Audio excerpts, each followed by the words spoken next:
Oh man, I love this game. A lot of people do, actually. It's one of those indie games that ended up being pretty good, so that means people usually won't shut the hell up about it. I think this game deserves all the praise it gets, though. It manages to not just be a good indie game, but just a good game in general. In fact, I think it was better than a lot of games I played in 2011.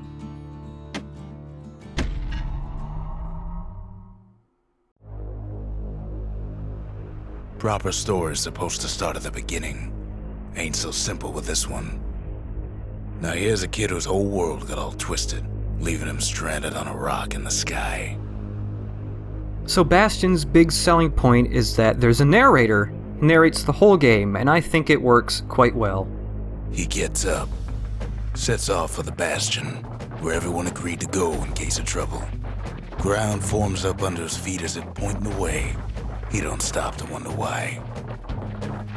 Finds his lifelong friend just lying in the road. Well, it's a touching reunion. He sees what's left of the rippling walls, years of work undone in an instant, in the calamity.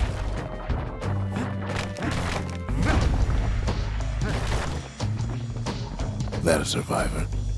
No, ma'am. It's a gas fella, forced out from underground. Kid pops him good. Starts to feel his bruises, though.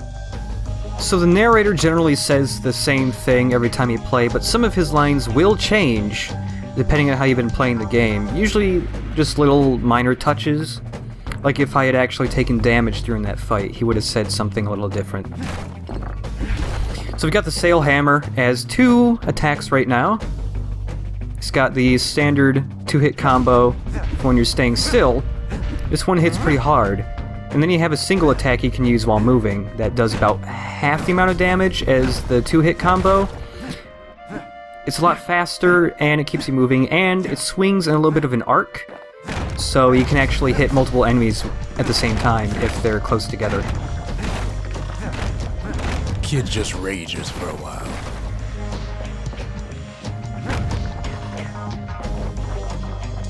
And the little blue things at the bottom here are the game's currency.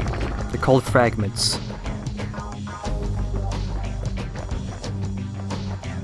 An old repeater falls out of the sky. Ain't a gift from the gods, but it'll have to do. Gotta hold her still to spin up the chamber. So the repeater's a pretty simple weapon. There aren't too many tricks to it. Basically, you just got a couple of shots. Can't move while shooting. You can move while reloading, though. So generally, the idea is you want to fire off a couple of shots, reload, run away, pick a new spot to fire. Kid's worked up quite a thirst by now, so that fountain looks real inviting. Sometimes you just need a drink. Health tonics heal a little bit less than 2/3 of your health, and you can hold 3 of them. A school of squirts tunnels up around them. Must have fled here from the mines. So squirts are the most basic enemy type in the game. They aren't too threatening at first. Later they'll come in huge packs, and if you get caught in between them, they can deal out a whole lot of damage pretty fast.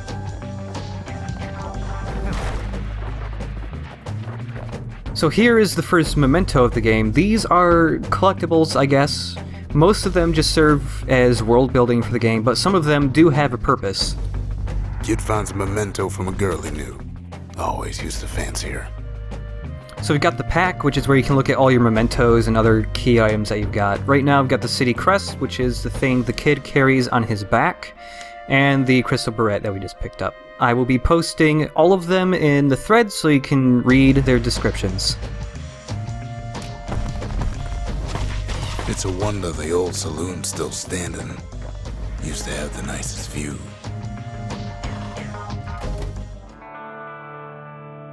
He sets foot inside one of Celandia's famous watering holes. Inside's old Rondi, the bartender. The calamity got him before his drinking did.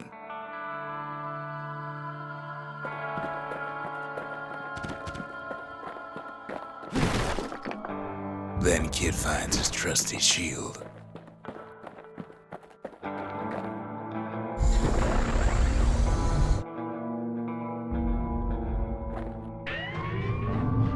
The security takes him for a petty thief. So the shield is really valuable in this game. It also doubles as locking onto enemies. Projectiles will bounce off your shield and hurt enemies. But the most important thing is, if you block... Clang. Shield saves his hide. Right when an attack is about to hit you, you'll counterattack.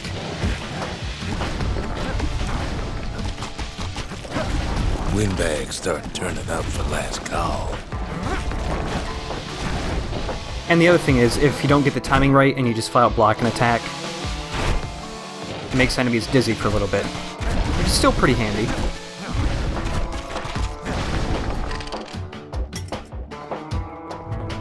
More squirts start coming out of the woodwork.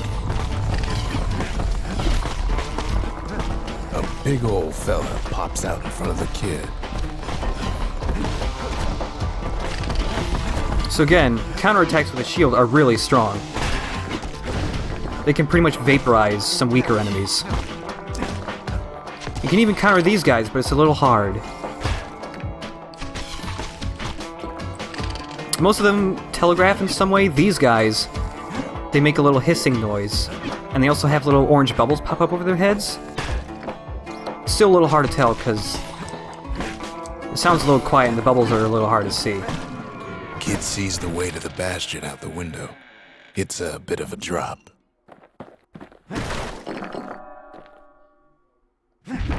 Ronde always wanted his ashes scattered here. Also, you can pick up fruit and vegetables. They heal a little bit of health, like maybe 1 hit point each. He gets a good look at things on his way down. He lands on top of a breaker's bow, and it ain't broke.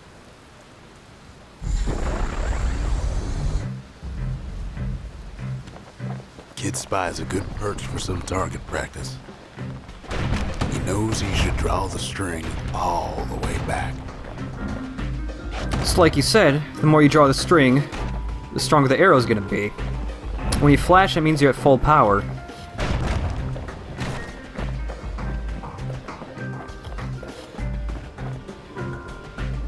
The kid pockets a memento from a breaker, once the fastest man in the land. So these mementos, these something blank mementos, are actually upgrade materials for your weapons.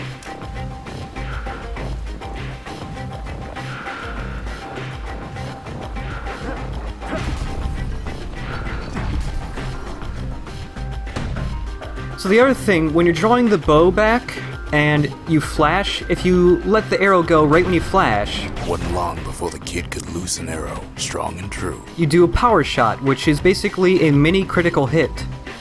So you want to get good at that timing, because it's a lot stronger than a normal arrow shot. Good news is the emergency defenses still work. Bad news is they're aiming for the kid. Right back at you.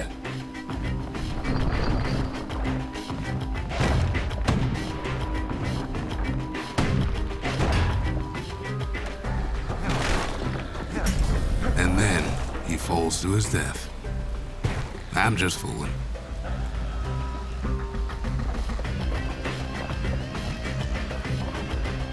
And here is the game's first secret skill.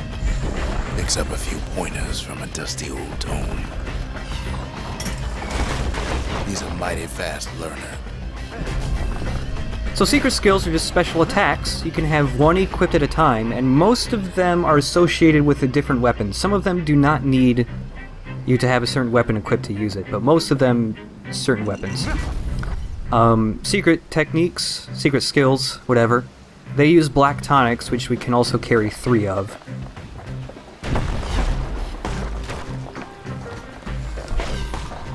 And also, I don't know if you just noticed that, but I just killed 2 squirts with 1 arrow. Arrows can actually penetrate targets. Right now, I believe an arrow can penetrate up to 3 targets. Oops.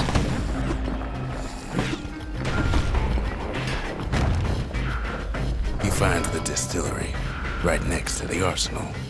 tough part of town. One sip of the spirits in that distillery, and the kid'll feel like a new man. So this is how leveling up works in Bastion. Every time you level up, you get 2 more hit points, and you get a new tonic slot. Tonics just have various effects, and this is pretty much how you customize your character. There are no real stats. At the moment, we've got Squirt Cider, which gives us 10 extra health points. We've got Dread Rum, which gives us an 10% critical hit chance, but only when we're at full health. And then Fetching Fizz, which just lets us pick up money from further away, which is probably the least useful of all the tonics. Most of them are pretty good.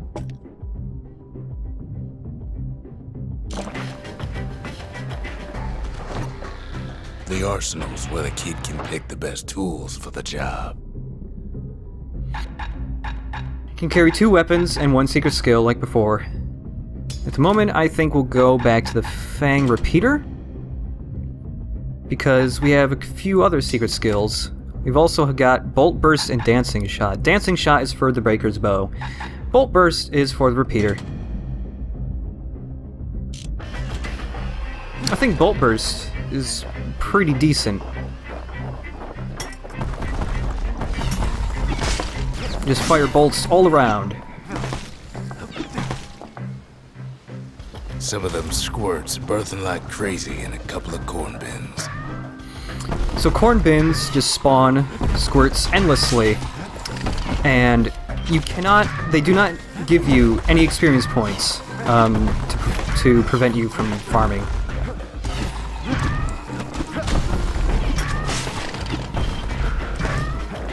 And if you saw that, there was a little flash, and the damage indicator above one of the squirts was yellow instead of red. That means it was a critical hit.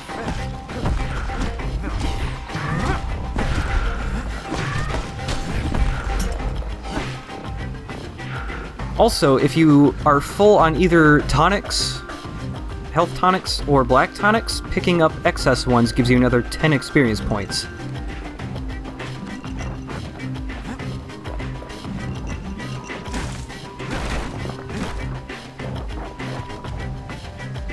That one was Maud, the tutor. Once taught the kid good manners. He never used them, though.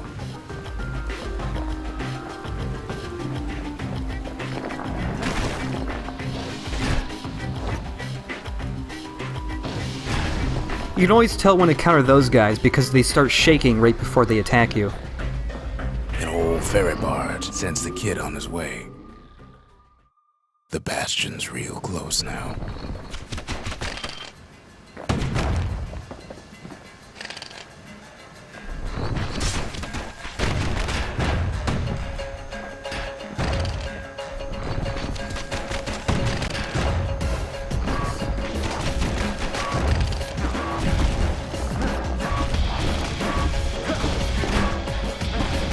And those boxes, when they break open, they always spawn some enemies, but if you can actually destroy them before they pop open, you kill all the enemies inside.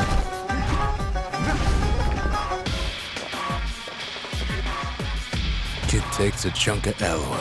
Smell of barley and spoiled blueberries fills the air. Scumbags. Kid maybe shouldn't have done what he just did. So scumbags can be a little annoying because the goo they shoot, when you're standing on it, it does damage over time, and it also slows you down, which is a bit of a pain when there's a lot of other enemies around.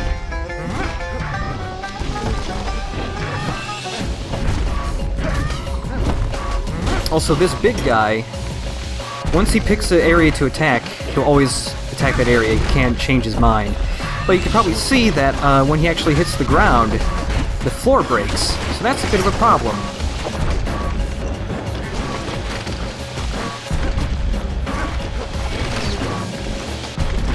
Robs a scumbag of his last meal.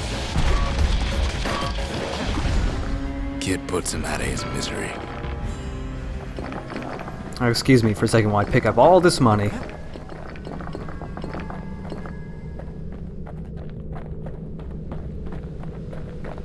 He finds the core to the Wharf District. He steals the city's heart. Might as well.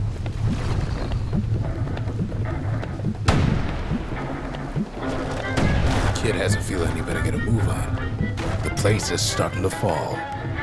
Also, rolling does a little bit of damage, which is why you can roll through objects. See, that core Kid took was the only thing making this particular rock stay afloat. Kid just keeps running, somersaulting like crazy.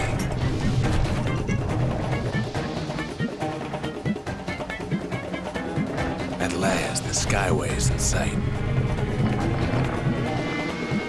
Whisks him where he needs to go. Now the kid sees something stranger still. His mind races. Did anybody else survive? Sure enough, he finds another. He finds me. We talk for a spell. So, picking up mementos also gives you more things to talk about. There's a bit of the Bastion's power in that crest, enough to point the way to the cores. All I tell him is to set that core of his on the monument there, then watch.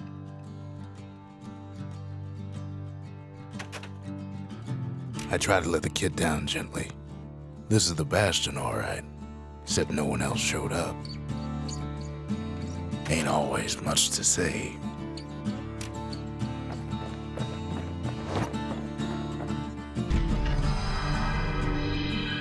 And just like that, the Bastion comes alive. Starts growing again, growing stronger. Kid's gotta put its power to good use. Now the Bastion can send him even farther into the wild unknown. So, the Bastion is basically the hub for the game. And when we add in new cores, we can build things on foundations. This isn't a deep thing. You're always going to build the same things. Kid ponders what to build. You have a small choice in what you want to build first. And we could build the arsenal or the distillery. I think it's better to build the distillery right now, because there's not much use for the arsenal at the moment, because we don't have too many weapons. We did level up, though. Makes time to sample spirits from my personal supply. So since we leveled up, we have a new slot, and because we just built the distillery, there are a couple new tonics. There's Hearty Punch, which gives you an extra life when you die, and also when you die, you send out a shockwave to hurt enemies around you. There's also Ware Whiskey, which gives you a 100% critical hit chance if you're below 33% health, which is really useful. Ware Whiskey is one of the best spirits in the game. And Cinderbrick Stout, which just lets you move 33% faster while defending, which I guess is okay. Hearty Punch and Ware Whiskey, though, both quite good. Ware Whiskey has no scent, but tastes like a peppered boot heel. It's not for everyone. Kid don't know what's out there waiting for him. The Skyway. Now the kid can ride the wind to distant lands. So for each area, the narrator also has something to say, or the stranger as we know him right now. The Wharf District is where we just came from. The Wharf District. Folks sail deep into the boundless sea from here. The Bastion. Caelandia's safe haven. Once the highest point in the city. Too bad it wasn't finished before the calamity struck. And now what we've got over here is a proving ground. There are proving grounds for every single weapon in the game, and they are really just challenges to get good with the weapon, and depending on how well you do, you get a prize. The Breaker Barracks. Many straight shooters learn their way here. The Breakers used to come here for target practice. Used to play a little game. See who could bust the most targets and the fewest shots. So pretty simple. Have to take out all of these targets in as few shots as possible. He's focused. He's armed. And he's off. So the key here is obviously to figure out the best place to shoot from, and also, you gotta get good at timing the power shot. Balls! Kid ain't had enough in the Breaker's barracks. Of course, I'm kind of terrible at the power shot timing right now, because later on you can upgrade the bow to have shorter timing. You can pull the string back faster. I'm used to that timing. So let's try again. There we go. Takes practice, and a mighty strong bow helps too.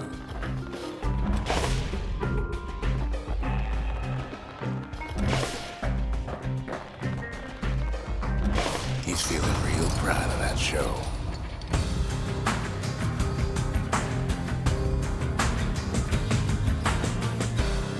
So the third and second place prize will always be some sort of upgrade material. And then first place is generally a secret skill for whatever weapon you were just using.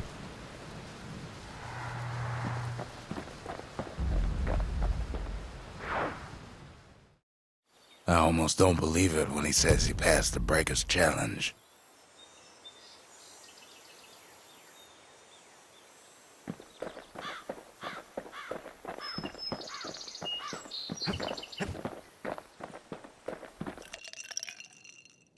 Dread rum's brewed from swamp weeds, so its effect is as bold as its flavor. And next time, we will check out the Workman Ward.